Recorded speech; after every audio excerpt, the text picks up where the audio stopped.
కష్టాలని పిల్లని చెయ్యి పట్టాలని నల్లని సీకట్లో ఒకదాన్నే కూసున్న దిక్కులేని పచ్చినయ్యి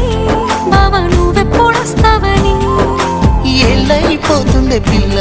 ఎన్నెలొచ్చింది మన బతుకులా ఏలైపోతుంది పిల్ల ఏలు వట్టంగా వస్తున్నాగా